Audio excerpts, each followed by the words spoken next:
Okay, so good evening, everyone. I'm Wen Hong, and with me is Joe. Today we'll be giving you an introduction to web development with Flask.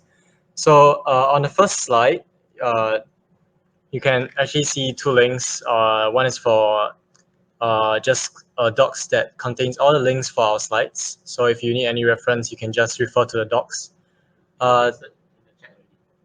The other will be the link for the slides itself, which is what I'm presenting now. Oh, so before we actually go into the workshop, could I trouble everyone to just go into Code Collab and register for an account if you have yet to, as we'll be using Code Collab for many of our demonstrations for today. Oh.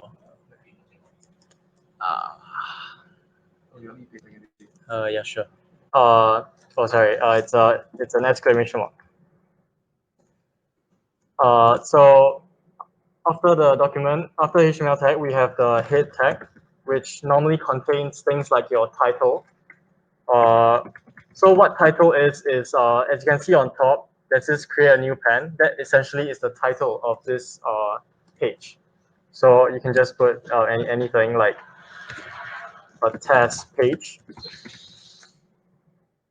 and you close it with a title. And for now, we just put that.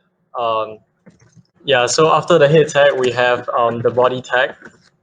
Inside the body tag is essentially whatever elements that you want to display on your web page. For example, you want a heading. So this is a heading, and you close it with the same tag, which is h1.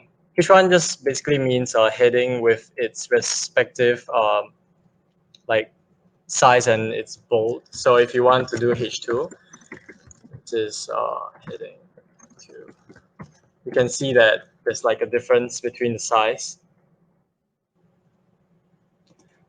Other than that, you can have things like your paragraph tag.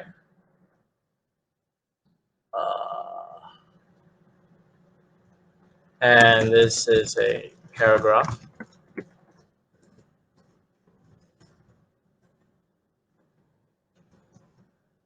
So maybe for now we just put that like all these elements, and we just close it with HTML and the body tag.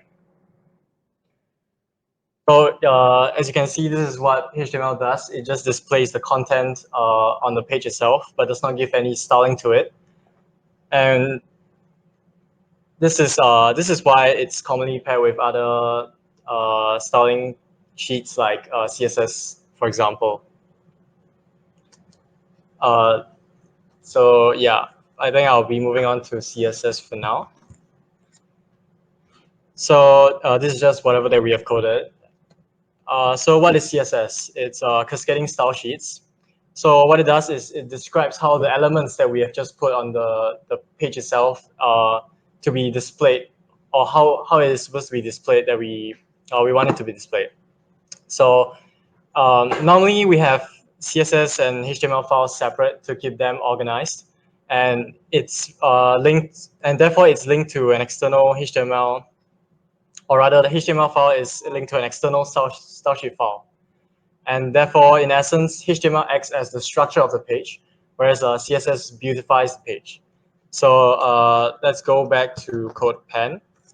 As you can see, there's a CSS here.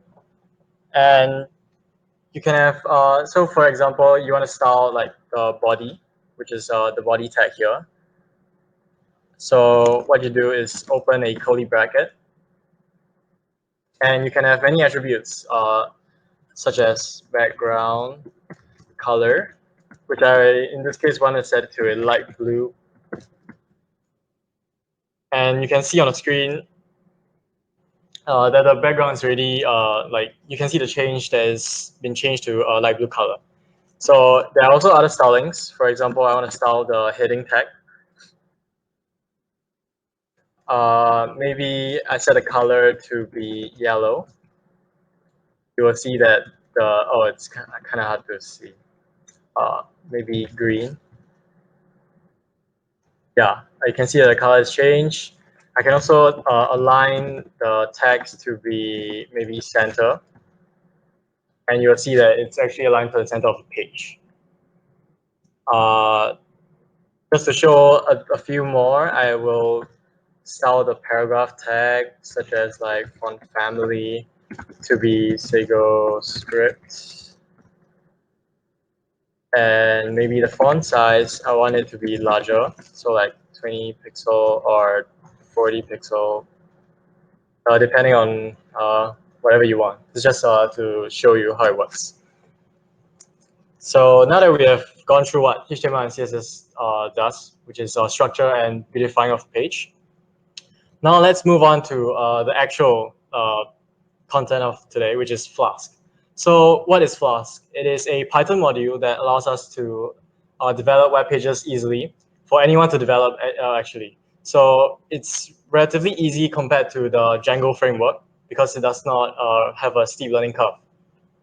And it also allows us to do the basic usage, like rendering the HTML templates that we have created, executing the functions of the app that you want to create, and also using Jinja 2 template, which I will be going through later, to update any relevant information on your web page. So perhaps some of you want to have a rough picture of how Flask link to HTML and CSS, right? So let's start with like the user side. So as a user, let's say I want to access the page. I will key in the URL of the page. Then Flask will take in this request, and seeing that we're going to access the web page, it will sift through the list of HTML templates and render accordingly. Say, for example, index.html, and it will be rendered with the CSS file itself. Say if I want to access other pages, Flask will take in the request and sift through the templates again and render accordingly, for example, page.html. So essentially, this is how Flask is linked. Sorry, I think for today we'll be using Replit. Yeah, so it's just repl.it.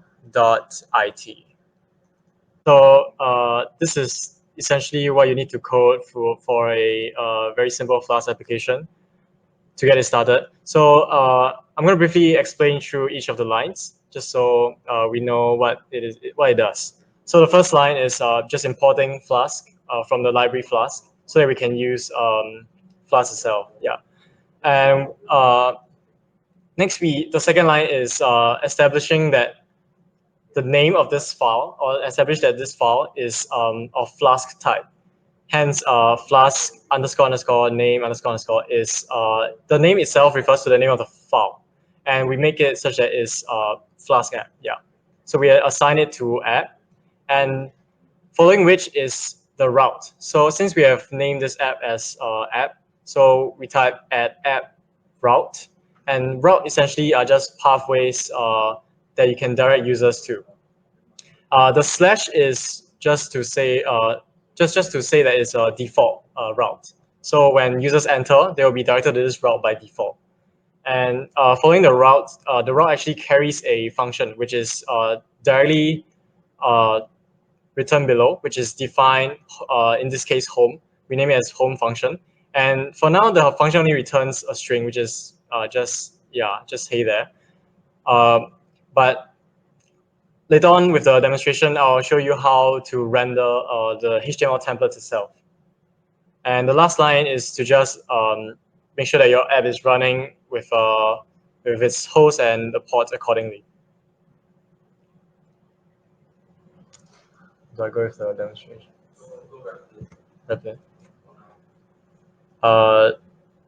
So if you have done registering, create a new file or project, and should be, yeah, it's you can just search up Flask. It will show up as multi-page Flask. Just click on that, and the name you can name it however you want, and just click on create the REPL.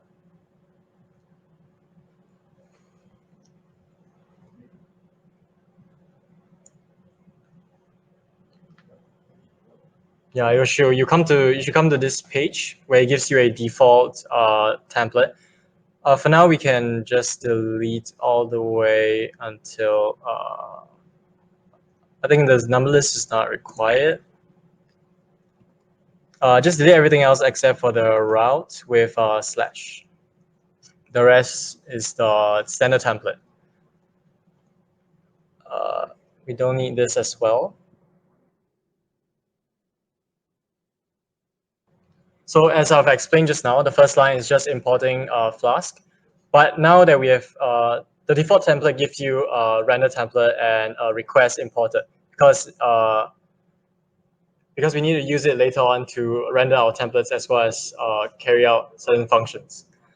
So in this case, they named the app as website and established it as a Flask app, and therefore it's add website route. And with the default route as slash, and they define the index, they define the function as index, and this is where they use render template HTML index.html. So in order to link the Python file or the Flask, the Python file with the templates, which is HTML and CSS, you need to import render template, which will then render the template that you have coded, which in this case is index.html. So if you look at the templates, under templates, you should be able to see a file given to you, index template, index.html. And they already coded for you in this case. So if you hit run, you should be able to see your app like this with a blank and a button. For now, I would delete, as I will be going through these in a while.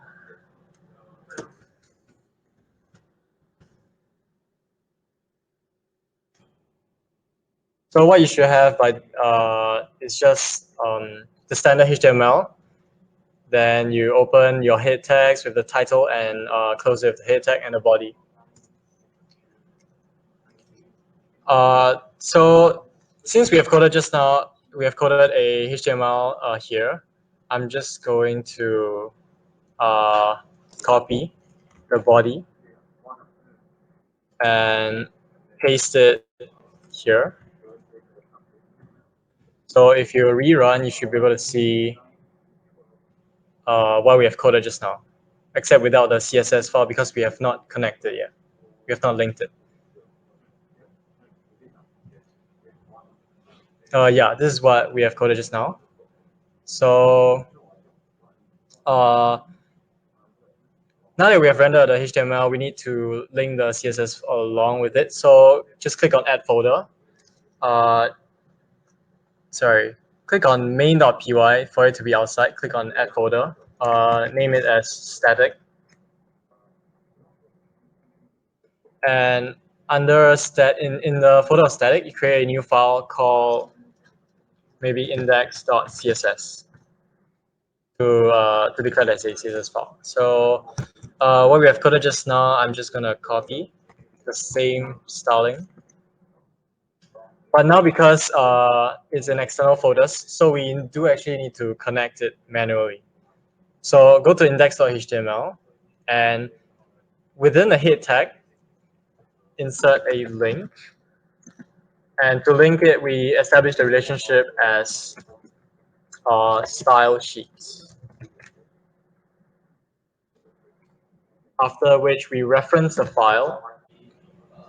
I understand some of you are using Code Collab, so I'll just show the Code Collab side. So the same thing, but now you have to create the templates folder with the S.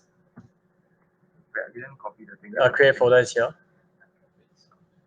And create a file called index.html. Let's create a HTML file. Not really. This is for those who are working on Code Collab. So if you're using Replit, it's okay. Just make sure to shift the HTML file into the templates folder. So it's under templates. And same thing, create a static folder. Inside, you create index.css. So what you should be having is templates folder that contains index.html and a static folder that contains index.css with the Python file outside of both folders. And so for the code collab, you need to manually import render template from Flask so we can use the function. And instead of returning a string, now we return render template bracket and your file name, which is index.html. And if you hit on run, you should be able to, sorry, for the HTML, do remember to upload the code that we have coded.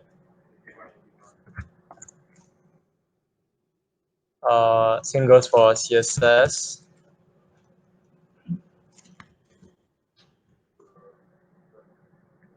So after you have uploaded the HTML and CSS code, remember to go to the HTML file to link the files. Yeah, so in the HTML file, within the hit text, you put in the link, open angular bracket, link, and you establish the relationship as style sheet. CSS is a form of style sheet.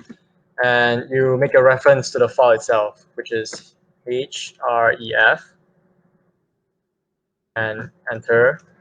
Because it's in a different folder, we need to specify that it's in static. And do a slash, the name of the file, which is index.css. And just close. So it's link, relationship is style sheet, and you make a reference to the file of the name, the file. If you hit on run, you should be able to see that. You should be able to see this page with the CSS file link and the HTML file rendered.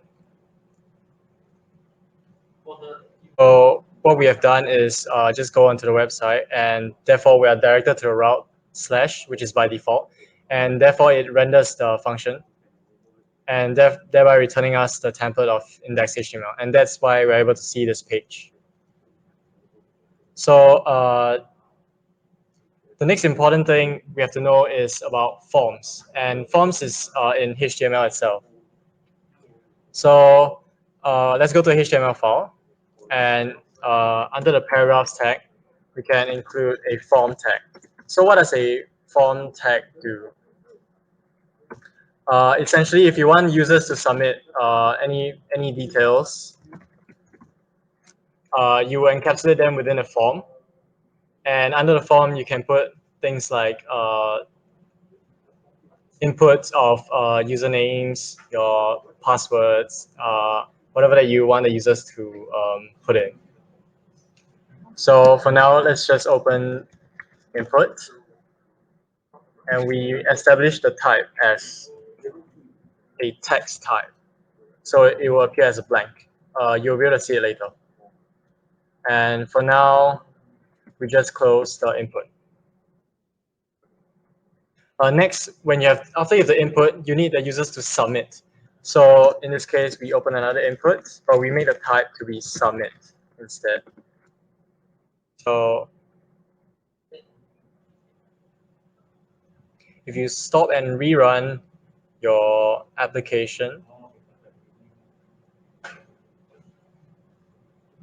you will see a change in your HTML template there. If you scroll down, you'll see a blank, which is the input type of text. And there'll be a submit button, which is input type submit.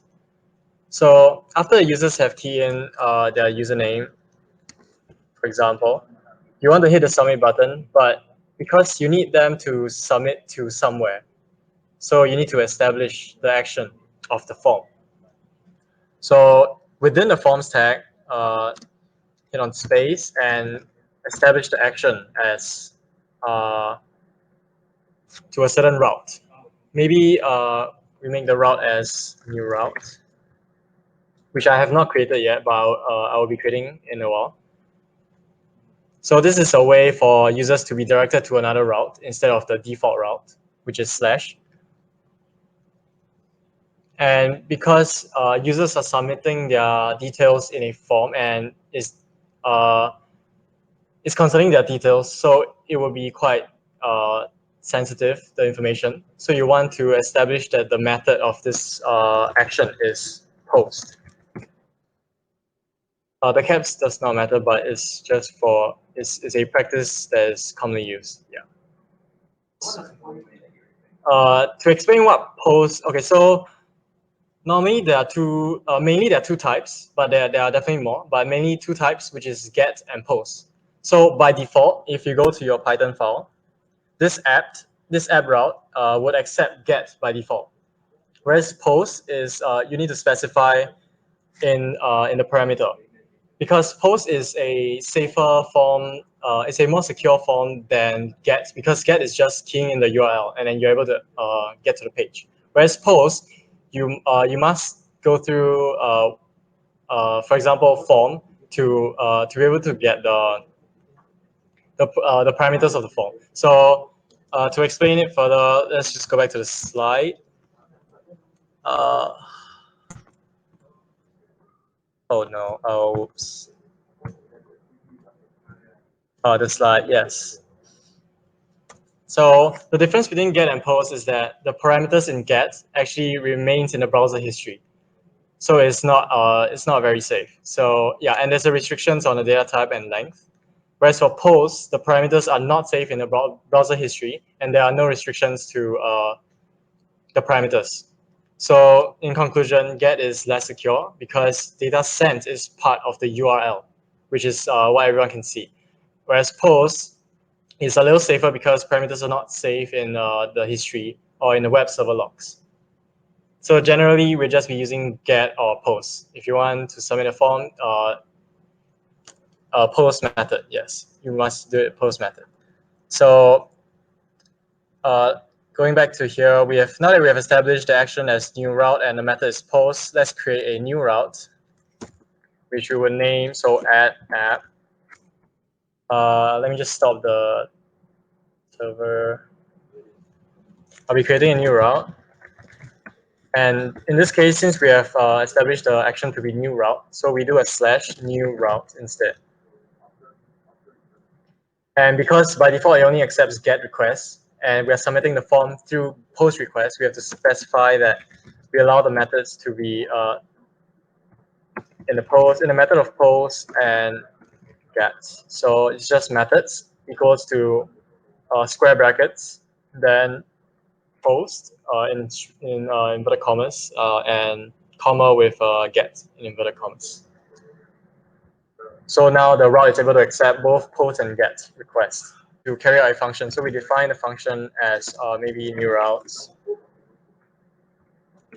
and do a colon and enter.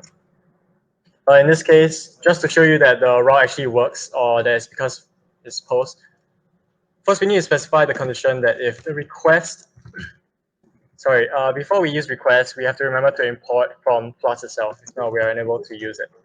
So after you have imported request, you can now find out the method of the request, which is if request method equals to post. If it's post method, let's say we just return the string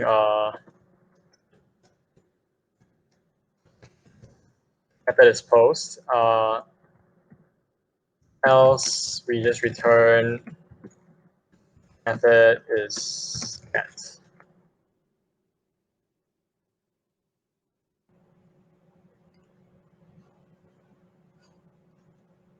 So if you hit on run, if you run your file, I'll go to a new page. Say I just there's no need to put an input yet, so I just hit submit, and you can see that the string return is post. So yeah, this is how we ensure that the method is still post. Whereas if you try, this is just to experiment. I don't have to follow. If I say that the form is still get, it would actually return you sorry.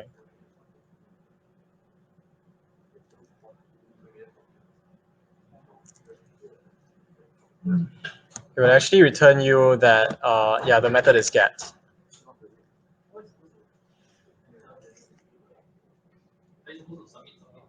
Yeah, so now that we have understand what both methods are used, so this is post. And because the user will input a certain text here, right? And we need to get the whatever they have input. So we need to establish that the name of this blank is, maybe we just call it username. So that we can request for this blank called username and obtain the value of this blank. So for now, we just establish that the input type is username. And in the Python file, instead of this, oh, sorry. So now we actually are able to get whatever they have keyed in. So we establish a new variable called name, and we request the form, angular bracket. And because the name that we have given to the blank is username, we need to request the username of the form. And therefore, we're able to obtain the value. And just to experiment, I'm going to return just the name itself.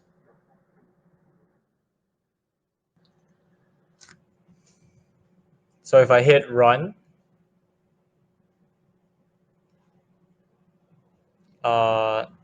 you should be able to see this blank, and I'm gonna key in Jax and submit. You see that it can actually return me the whatever that I've just keyed in.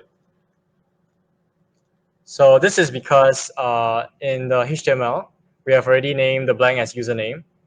And after they hit submit button, they're directed to the route, the new route, and it's through post method.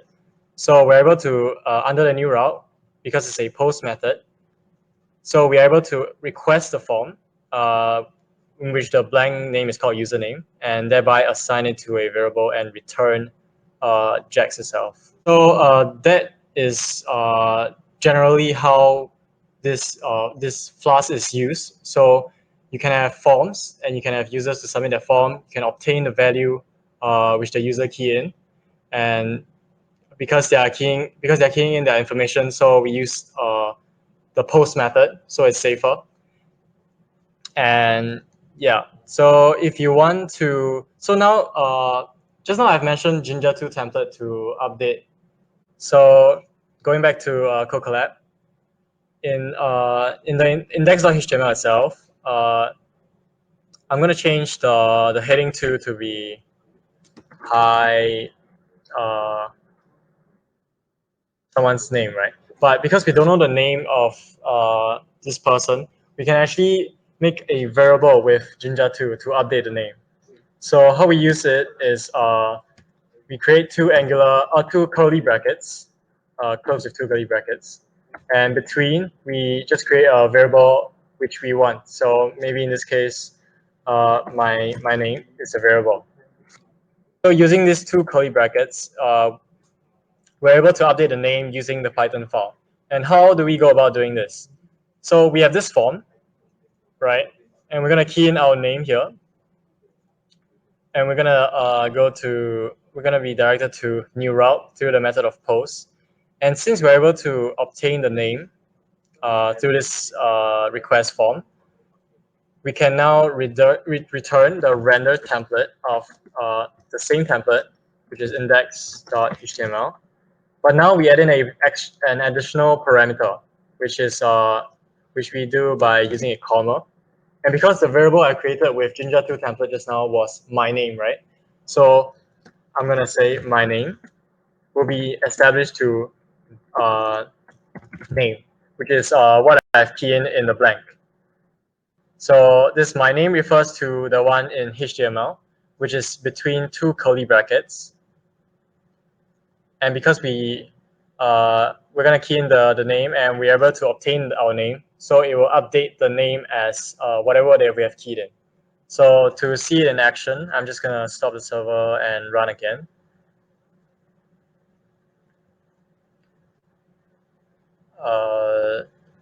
Yeah, so you see this blank, I'm gonna key in my name, and I'm gonna hit submit. You see now the hi does not have, behind the hi does not have any additional text. because my name, the variable my name is not set yet. So after you have hit in submit form, you can actually see that the name appears here because it updates the variable using Jinja2 template. Yeah. So this is roughly what Flask would be about. So to just run through that again, from the index HTML, there's a form, and we key in the name, we key in whatever that we want, and we hit the submit button, therefore directing us to a new route by the method of post.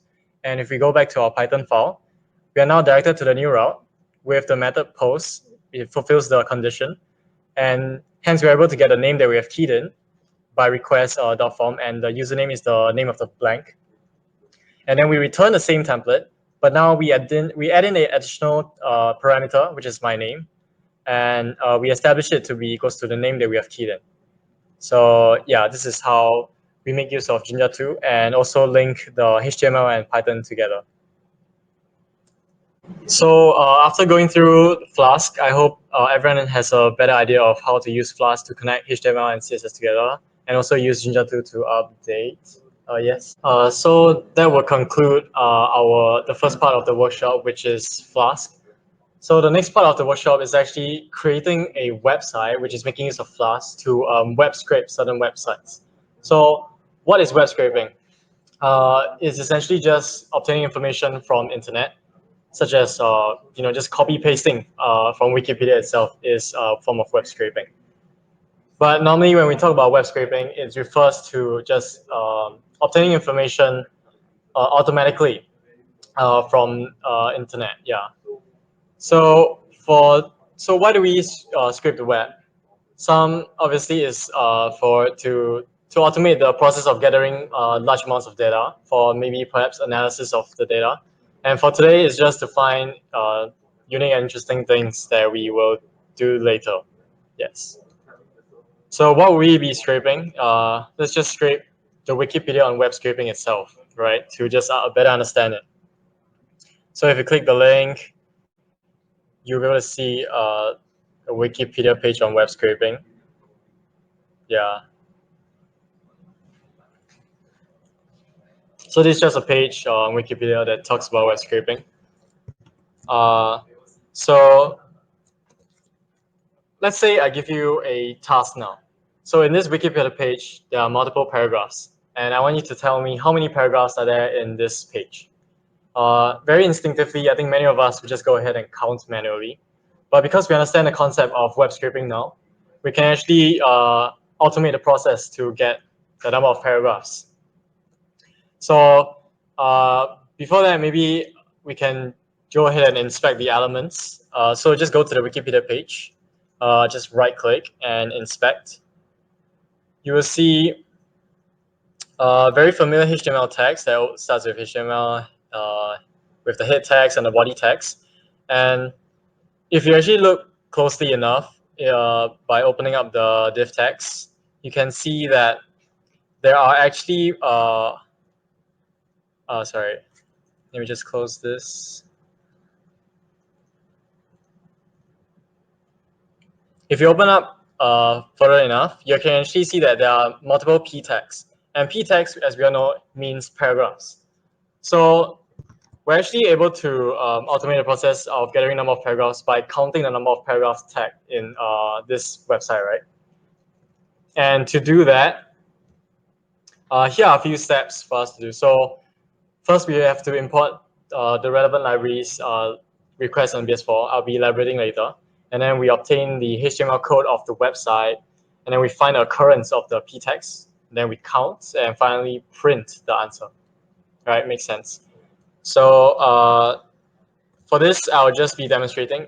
It's okay if, that you don't have to follow along, as I'll be explaining along the way. So I'm going to be using code collab again. I'll create a new file, and it's Python 3. I'm going to name this as web scrape.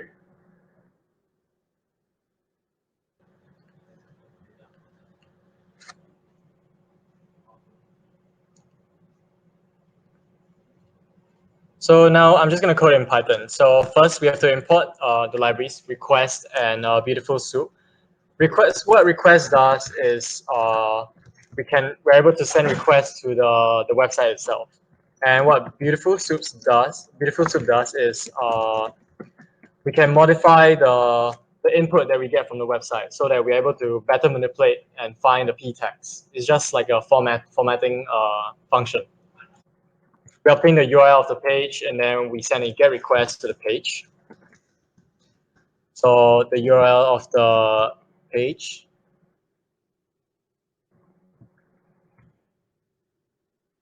And then I'm going to send requests to the page. URL. Just to give you a picture of what page is, I'm just going to print it out. So that you understand what request get URL is. It's going to return you like a response object. Yeah. So what we want is actually the page content. So .content. So it will return you a string, which is what, like, the HTML tags and stuff, but it's just a string without any form of like formatting. So in order to better use this string, we need to use the beautiful soup function to format into a HTML format, right? So that we are able to better manipulate the data. So beautiful soup. I'll pass in the page content, which is just a string, and I pass it through a HTML parser.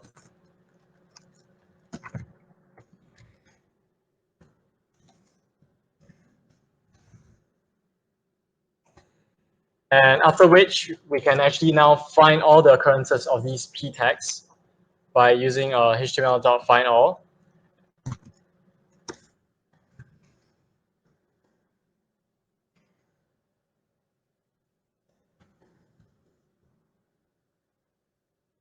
And to obtain the number of paragraphs, I just need to find the length of paragraphs. But because we are going to print it out in a string format, I'm just going to encapsulate it and make it a string. And finally, we print total number of paragraphs plus. So I'll run it, and you'll be able to print out a total of 33 paragraphs. Yes. So to run through again, we establish the URL.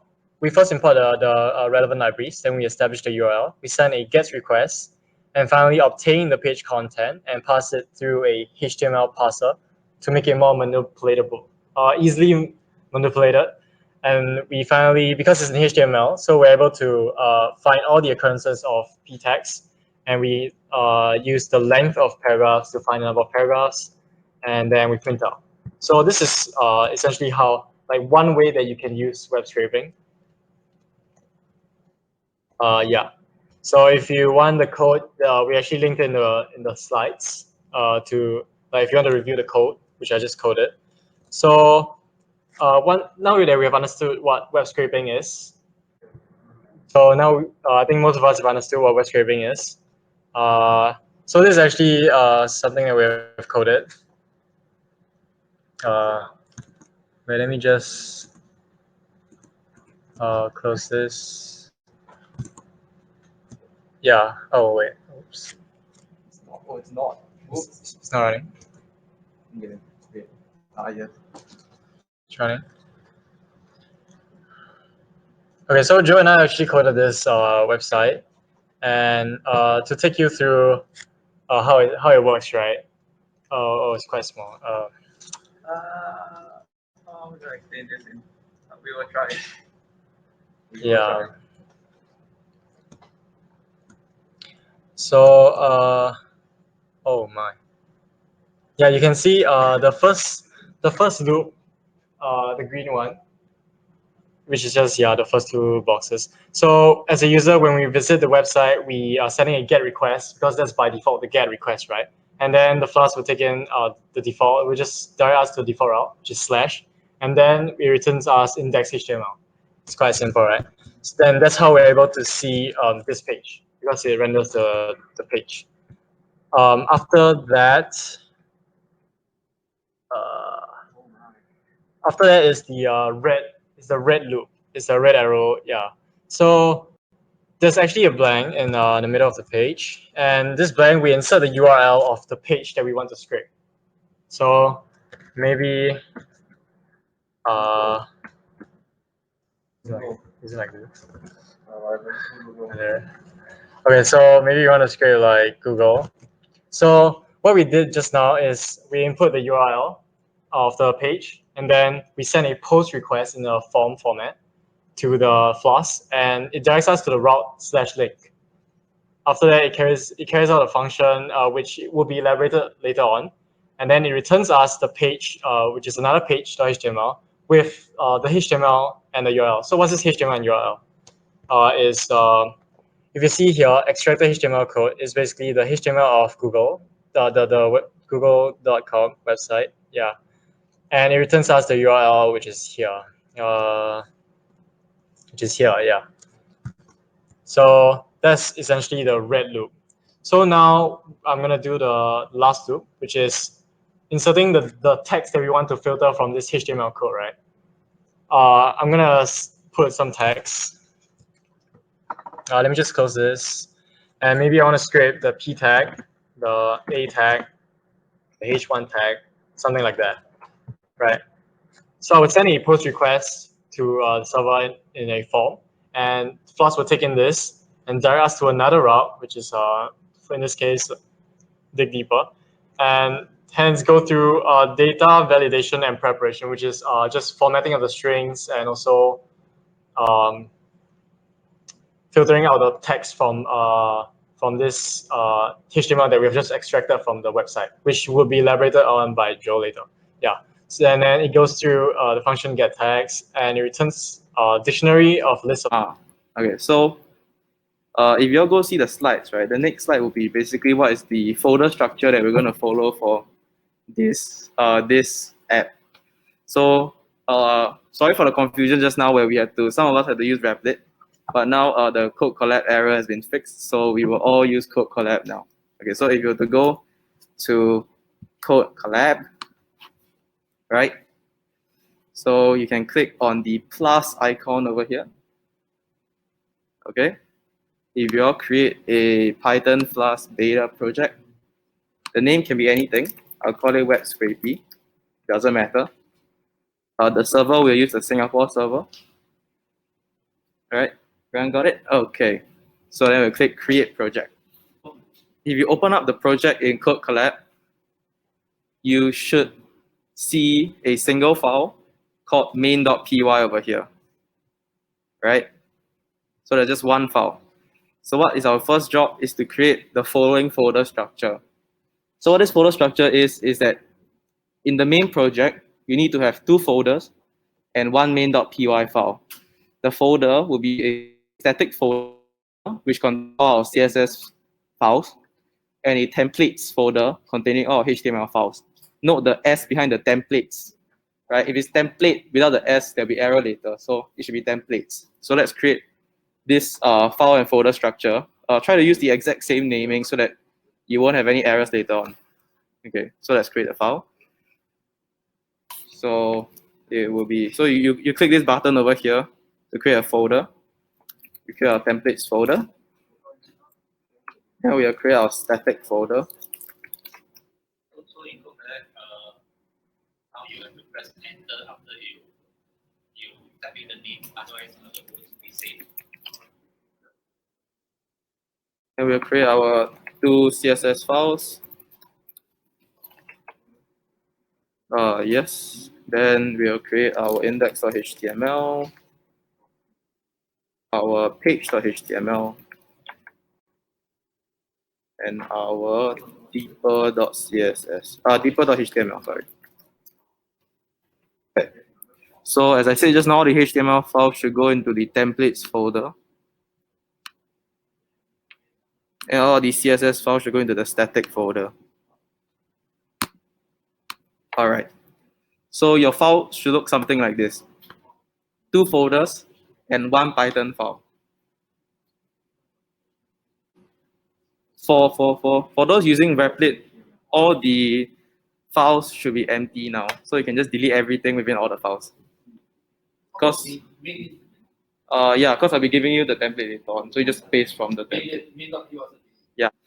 Now we'll be doing, or we'll be filling up our CSS file. So as Wen said just now, CSS is to make your website look nice, right? So if you see the demo page, which can bring it up right here. So if you see, it looks very pretty, right? There's like, I don't know, blue color, and then there's like the button can change one. So that is the job of CSS. Okay. I won't be going through exactly what we did in the CSS, but for now, we'll just copy paste so that it will look the same in the final product. So if you click on the file, no, but yeah, it's in the slides. There's also a document with all the links inside, which we have shared somewhere. First page of the slides. This one. So there is this document on the first page of the slide which has all the links in the entire project. So based on the slide that we're currently on. So currently we are on slide 28, right? So if you were to go back to the current page, all right. So if you click on this index.css, you should open up this folder, this file, right? So what I need to do now is just copy, Control C, and whoops. The same thing for deeper.css. So just go to the link and just copy and paste. Oops.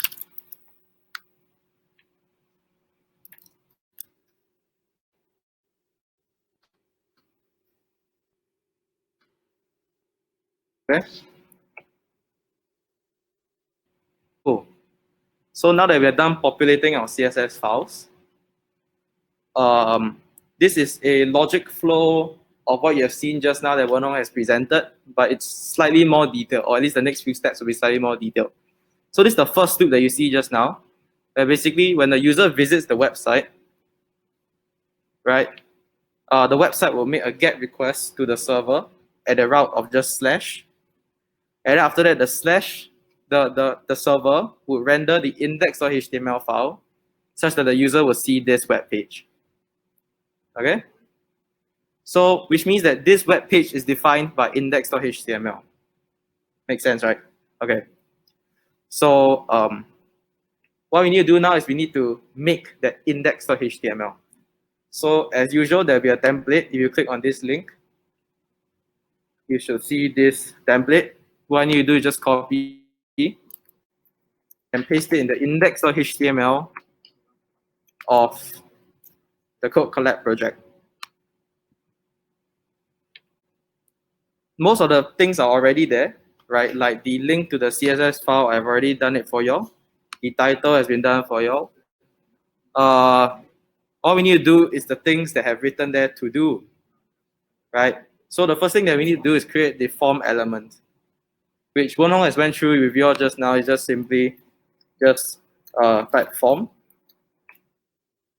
Oops. Right, where the action we'll leave it blank for now until we come up with the logic flow for step 2. But the method will be post. So Wenong has went through with y'all just now. Okay. So we're done with the first to do. We have created a form element for our index.html. After that, if we were to look at our demos,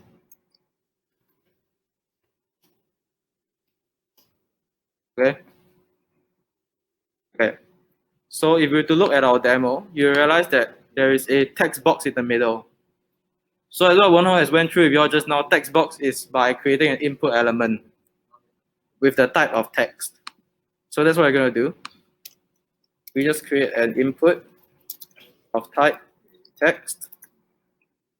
and the name is URL. Okay. We also forgot one thing. We forgot a placeholder.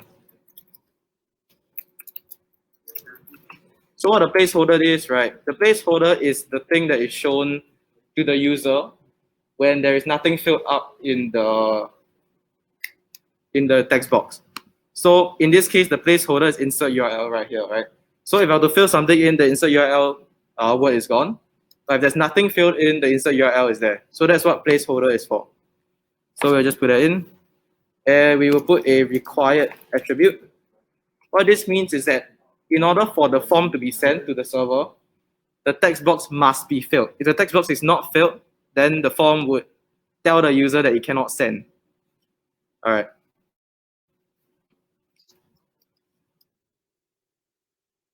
After that, if we look at our demo, you'll realize that we need a button or a submit button. So one way of creating a submit button is by creating a button element with the type submit. Oh no, submit. Okay. Right. And then you will need to close the button as well. Okay, so that's roughly it for index.html as of now. If we were to go back to the slides, we'll realize that our next step is to create our main.py. So if you click on the template again, should be able to copy this long code right here and paste it in the main.py. Oops. Just replace whatever that's in main.py, right?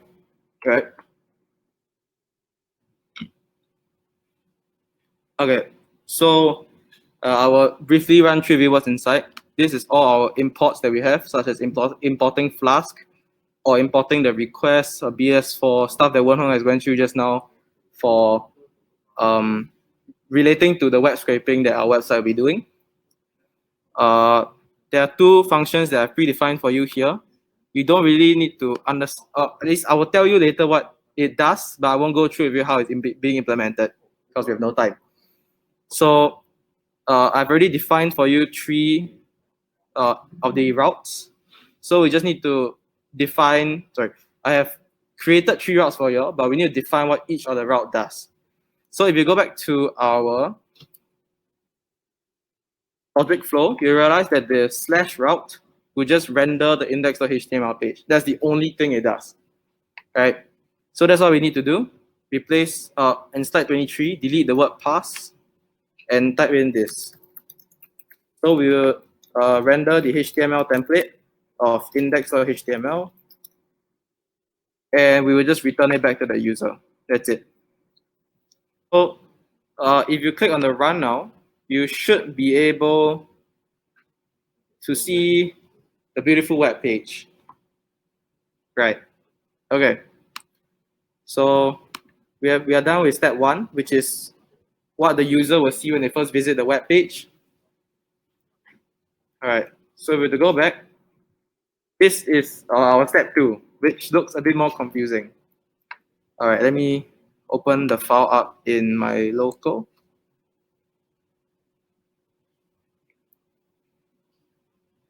All right. So step two is basically what the user, step two is when the user sees the retrieved HTML code. So what that means is, for example, in my demo,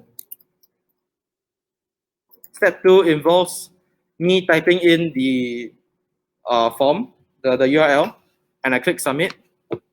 And it involves the website going to google.com, for example, scraping down all the HTML code, and then displaying it out for me right here. So this entire thing is step two. Right. So if we were to go to the preview, it's exactly what I said. Right. Step two is where the user inputs google.com as a URL. After that, the HTML will put this google.com URL into a HTML form, where the field URL is the value of google.com. Okay. So where the index.html form gets sent, it sends to the /link route. All right. So in the server will take this URL, google.com. It will run it through our retrieve function, which we have defined for you already, right? And then after that, the retrieve function will return us a BS4 object, which is basically what Werner has went through just now, which is this, is the HTML code, right? Where you can run the dot final, etc. But the problem with the BS4 object, which is the thing that is written after the HTML parser, right, is that it's a BS4 object. Flask can only return either a string, a tuple, a dictionary. Yeah, only these three things, I think. So it cannot return a BS4 object, right? So I cannot just, so in the render template, I cannot just put like HTML, I cannot just return the HTML directly. I need to convert it to a string first. So what the .prettify thing over here does is it converts the BS4 object into a string.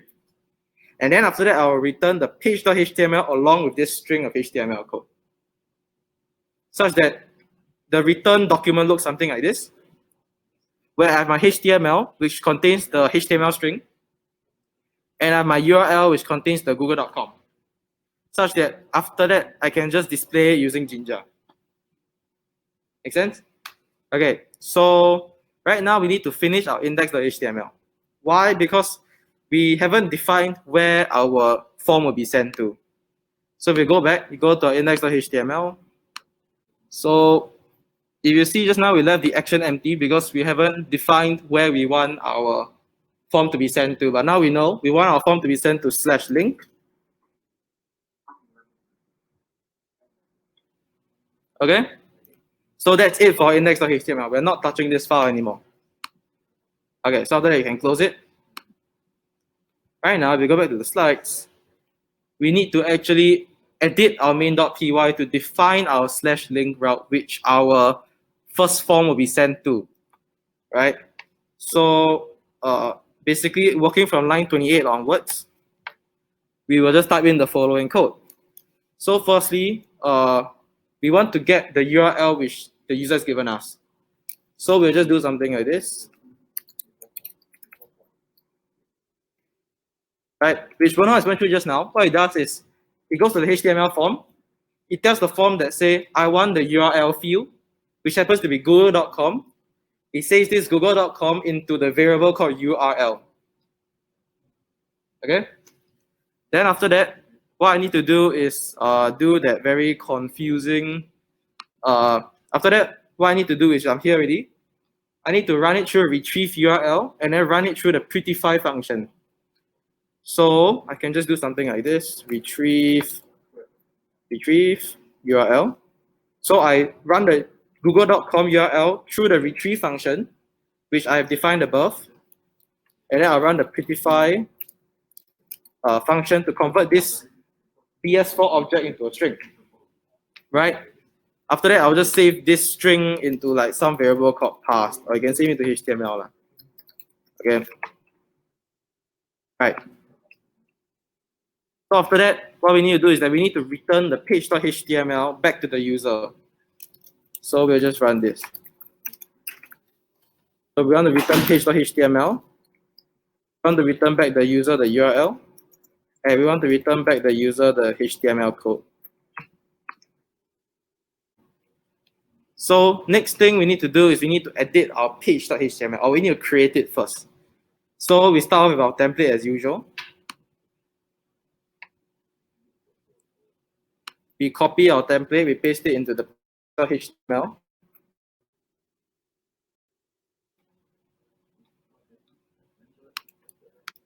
Okay. Right, okay, so if y'all cannot catch up, there is also, if you go to the links, right, there is a completed code for each slide. So you can just copy, paste, and catch up. Yeah. Okay. So if you were to see our, so this thing right here is our page.html, right? If you see page.html, you realize that there's a nav bar on top. In the nav bar, we will have our URL right here. And we have a try again button, which just links us back to the main page. So right now, our first to do is to display the URL. So how do you do that? You can do that using Jinja. We just copy the front part, which is the same.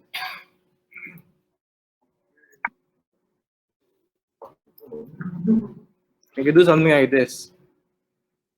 Right. So what this means is the URL which the user has given us will be displayed over here using the Jinja 2 template, such that in this case, it will look something like this, which is the URL you have inserted is equals to or is followed by whatever URL that the user has given us. All right. Okay. So that's it for navbar. Okay. So before I go to the next part, let me roughly explain to you what this details tag is about. So this details tag is actually the tag. This details tag is actually the tag which allows us to do this drop down thing, right? So if you see the syntax over here, you have details. Inside the details, you have a summary tag, and then you have a p tag. Then you have the closing details tag. Okay. So what this means is whatever is in the summary tag over here will be shown to the user over here before the dropdown is activated. Right? Whatever that is outside of the summary tag but in the details tag, it doesn't have to be a p tag. It can just be like hello. Okay? So whatever that's in outside of the summary tag but in the details tag will be what is shown to us when the user clicks the dropdown. Alright. So if we were to go back, we will realize that this extracted HTML code will be what's in the summary tag. And then this HTML code will be what is outside of the summary tag but inside the details tag, right? So if we were to code something like this. So in our on line 20, we create our summary tag first. Right, we'll paste this and we'll close our summary tag. What this does is it will allow us to have this drop down thing where you can see extracted HTML code right here. Right? So when they click in, they should be able to see this HTML code.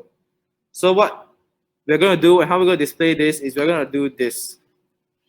In the next to do, it will be this.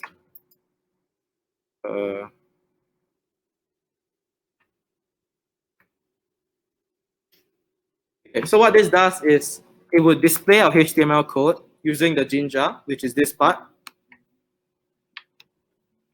Right? But we're wrapping it around this pre-tag. What the pre-tag does is it will preserve the tabs and spacings of our HTML code. Right?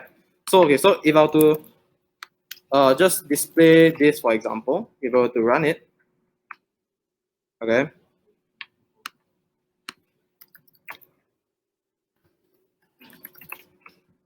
Right, so you can see our HTML code, our extracted HTML code was there. The URL is here, so everything looks good. But the moment, all right, the formatting should be gone. I don't know why it's still there, but never mind. Anyways, so, but right, without the pre-tag, the formatting should not be there. You should not see any of the tabs. But with the pre-tag, you will see all the tabs over here. For example, the spacing, the new line character here, right? So it's okay. We'll just ignore that for now. Right, so you all should have something like this. Or retrieve a web page, you realize that we also need a form, right? Where you have this label, you have this text box, and you have this submit button. So we will just click on run now. You should see something like this. All right. Okay. So now we reach our step 3, where it will look extremely complicated, but we'll go through one step at a time. Okay.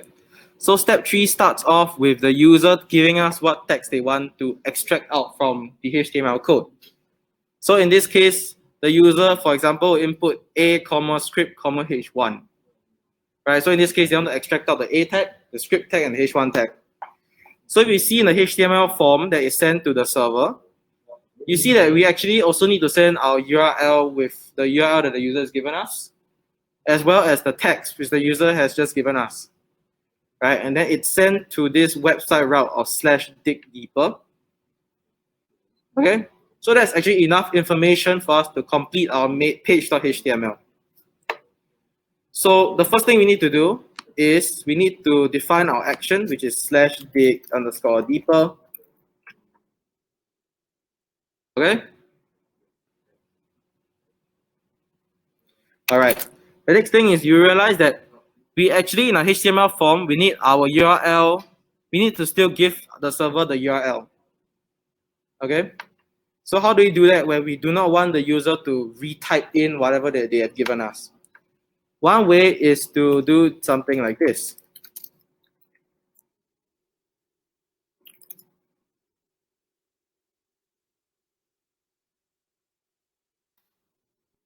Okay, so what this does is it will create an input type of type hidden. What this means is that the user will not be able to see this input element, unlike the input element here, where the input type is of text, so they can see a text box. Submit, they can see a submit button. But if it's of hidden, they cannot see this input element. And what I do is I actually assign the value to the URL. Sorry, there should be this as well. I assign the value of this input element to the URL which the user has given us at the start. And I call the name of this input as URL. So what this means is that it actually allows me to fill in this HTML form with the URL field, with the google.com URL that the users give me at the start. And it allows me to do all of that without needing the user to fill in google.com again. Right, so it's like a neat trick behind now. Okay, so once you're done with this, that should be all for our page.html.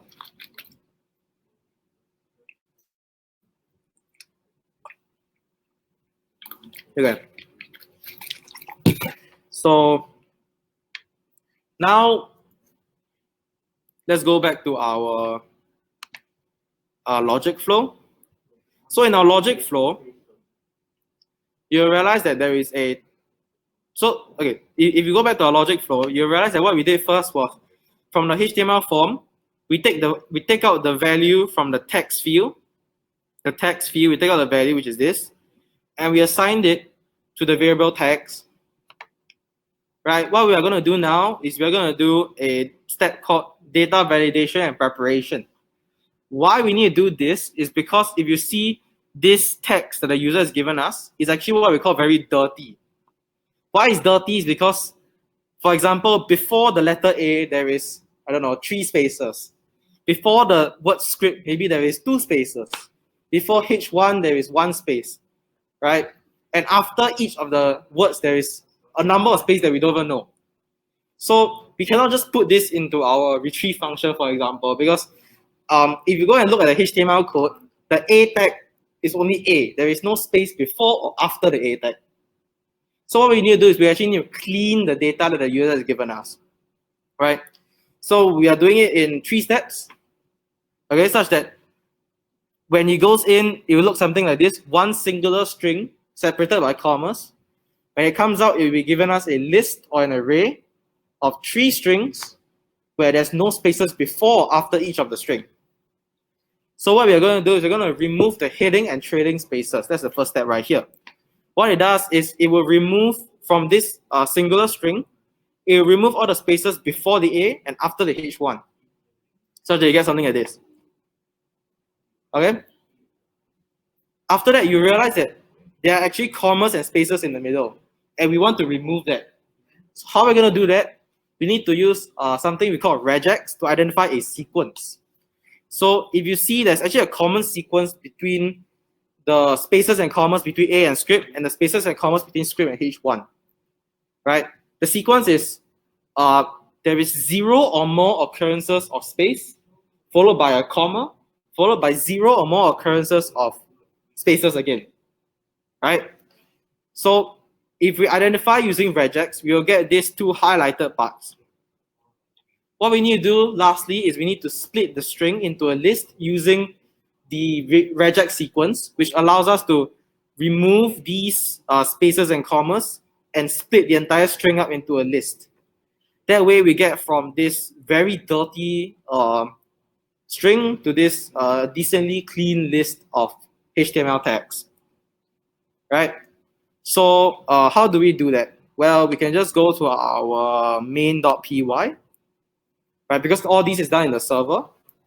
So as I said just now, our first job is to actually get our text from the form. So we can do something like this.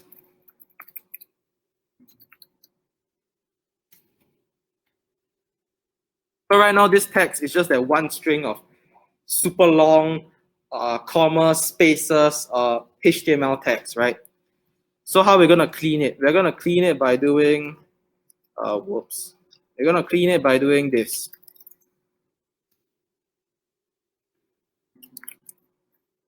So what this line does, this text.strip does, right, is that it does the first step. It removes my heading and trailing spaces, thereby allowing my text to not look something like this. Okay? After that, I will want to split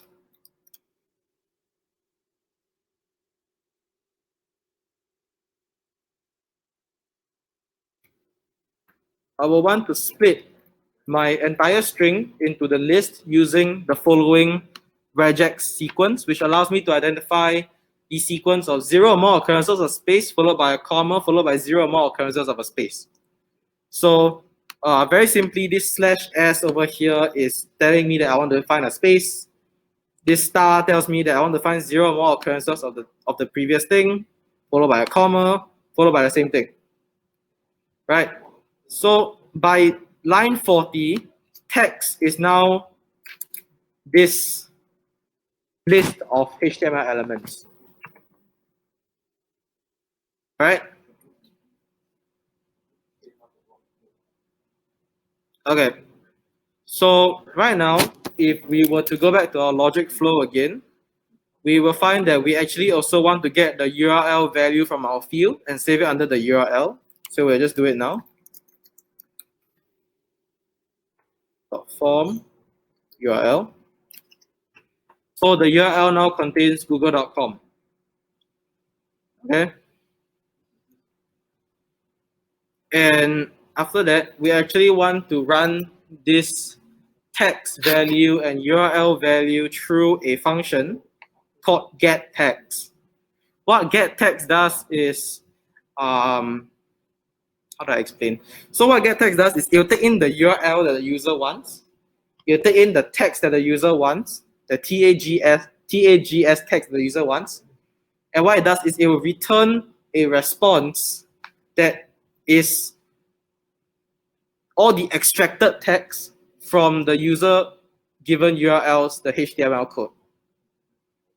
So that sounds really confusing, but essentially what it will respond with the following response. Right? Where it will return a dictionary. So given that my URL is google.com, for example, and that the text I want is A, script, and H1, it will give back a dictionary where the keys are A, script, and H1, right? So dictionary is basically a bunch of key value pairs, right? So A is the key, this thing behind is the value, the key, the value, the key, the value, okay? So it will return back with a response such that all the keys are all the text that I want, and the values is all the occurrences of the HTML element that is my key. All right. So for example, the first key value pair is A, which means that the value is a list of all the A text in the HTML code of google.com, for example. Right. So if you see the H1 and you see that there's an empty list, what this means is that there is no H1 occurrence, there's no H1 tag in the HTML code of google.com, right? So this is the response that our getText function will return us. So if you were to code it out, getText is already coded out for us. We'll just run the function. The first parameter is the URL, which we have gotten from the form. Second parameter is the text, which we have prepared for this function. And we'll save the response into a variable called response. After that, if you were to go back, you realize that what we did is we will just render the deeper.html along with the response. So we'll just do that. Return render template of deeper.html. What do I call it? Call it URL equals to URL. So we will also return the URL, and we will return the response as response. Right. So that should be it for our main.py for the entire session. Lastly, we will need to edit or create our deeper.html, which is the last page that you see in the demo. So it's actually this page. So for example, I want a script h1, whatever. Right. So this is deeper.html, where let's just analyze first. There is a navbar again, similar to page.html on top. Then there is 3 details tag right here for each of our tags that we want to display or that we want to extract out from the HTML code, right? So how do we start? We start off again with our boiler template. So we will just do this. Again, copy this entire thing into code collab, paste it in our deeper.html. Right? So for the display URL part, it's exactly the same as page.html. So we'll just literally, you can just literally just copy over. Oh no, what happened? Oops. Okay. Yes, so for the display URL part, it's exactly the same for deeper HTML and for page.html, exactly the same. You just copy. Right? This is where it gets a lot more confusing is when we are going to use Jinja to display the text. Right? Why we're going to use Jinja instead of hard coding it is because you see we have 3 details tag right here. Right? But we don't know exactly how many details tag the user will want to extract. We don't know how many HTML tags the user want to extract from the previous page, right? So we cannot just hard code how many details tag we have. Right? So we need to use Jinja. So if you were to go back here and click on this link right here, oh, what happened? Okay, so if you go back here and click on this link, you should be able to bring up the following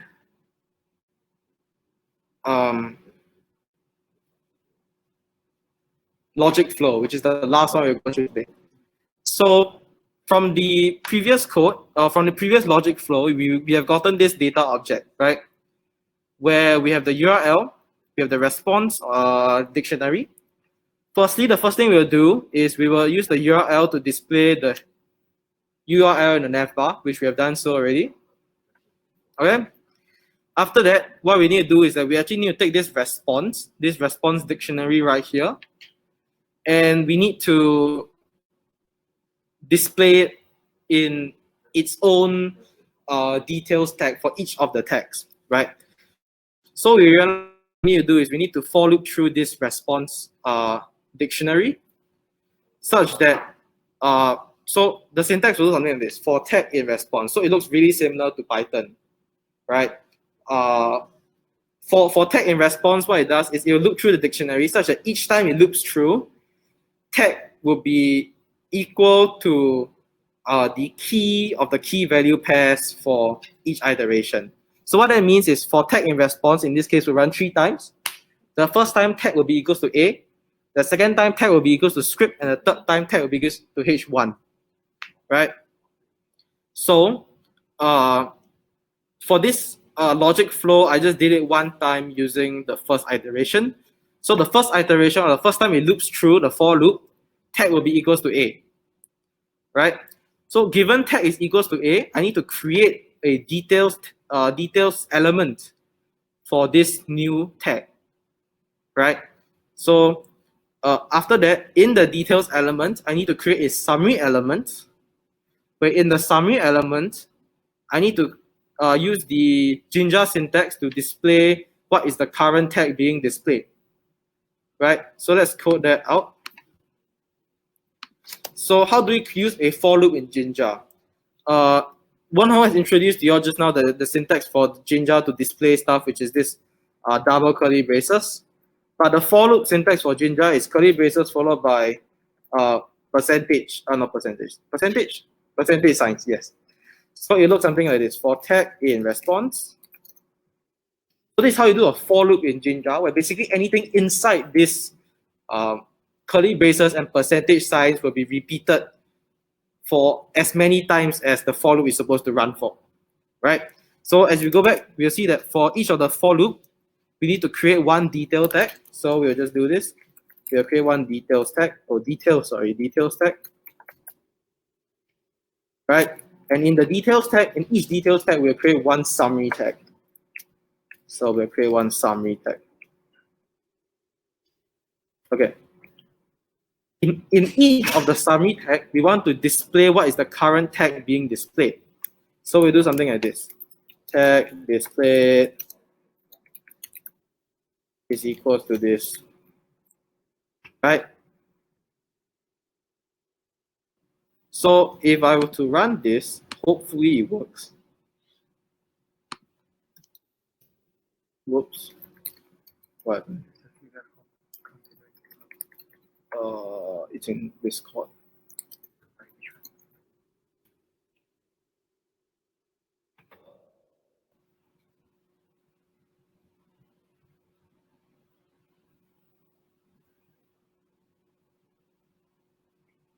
It's inside.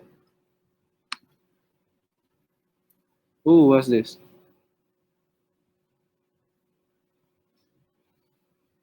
Yeah, let's debug first.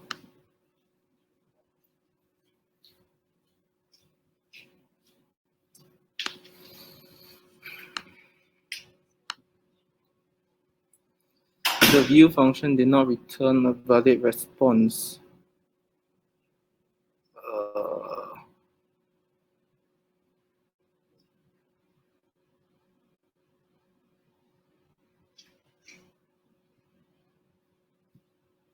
What? Can't reduce the font. Text request form script. Text request form. Render template.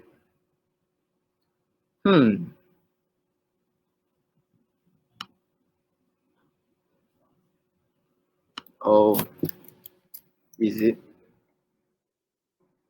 I don't think so though.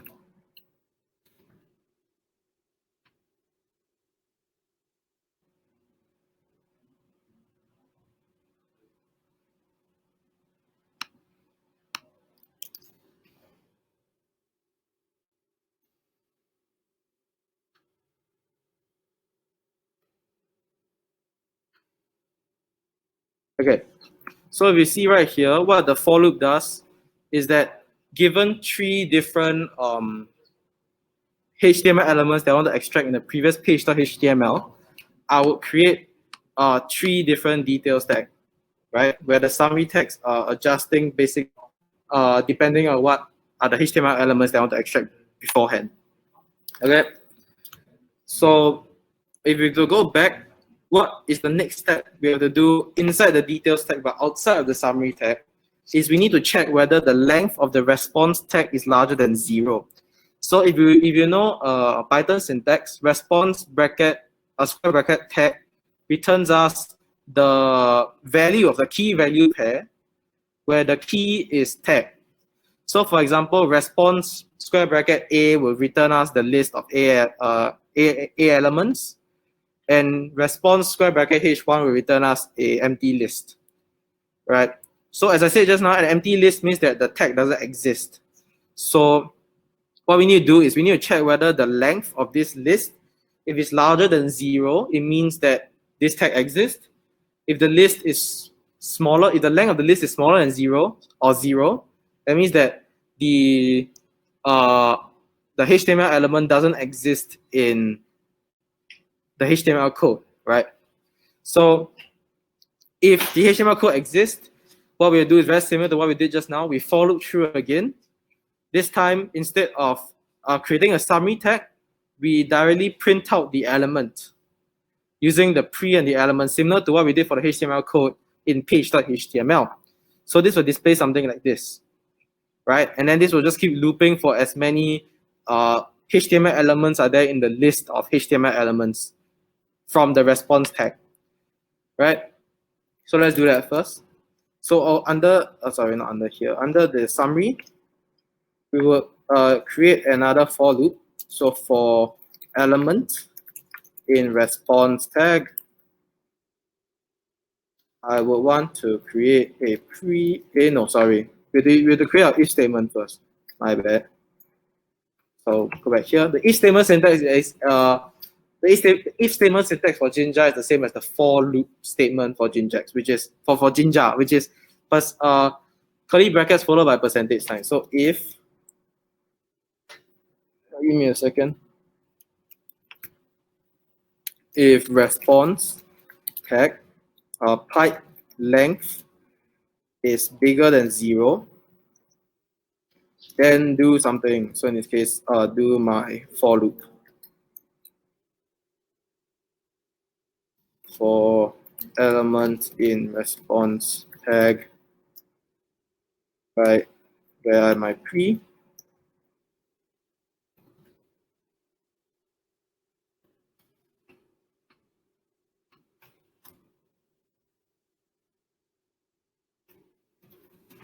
Okay, so as I said just now, we need to check whether the length of the response tag is larger than 0.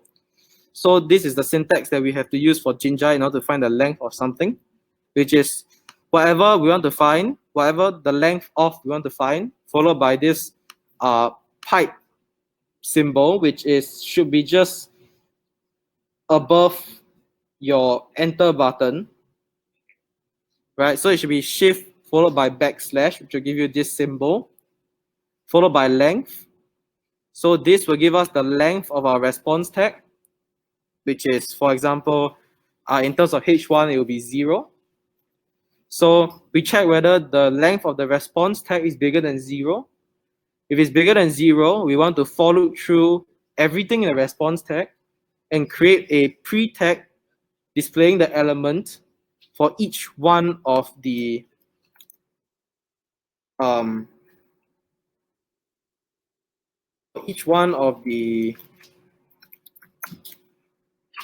each element that we iterate through within the response tag. After that, we need to close the for loop using the end for. Right? Why we need to close? Because HTML or Jinja in general is not it's not white space sensitive, right? So we need to specifically mention that we want to end the for loop. After that, we'll create else, which is, so in this case, it will be the else case for this if statement, which is when the length of the response tag is equals to 0. So what happens when the length of the response tag equals to 0? So the length of the response tag will be equal to 0 in this, for example, in this case, right? In the case of H1, where it's an empty list, what actually happens is we need to tell the user that, hey, there is no such tag in the HTML.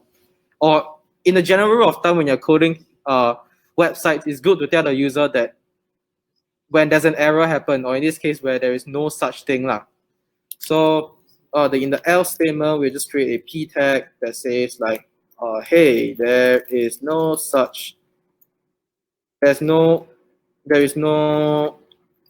tag in HTML code, right?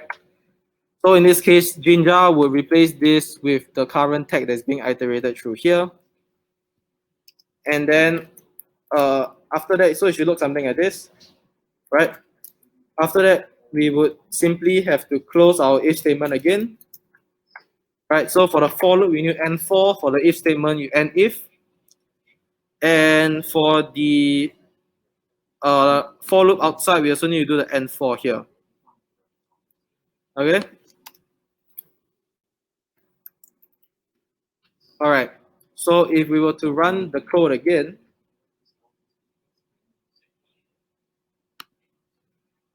we should be able to get our final product. Let's try.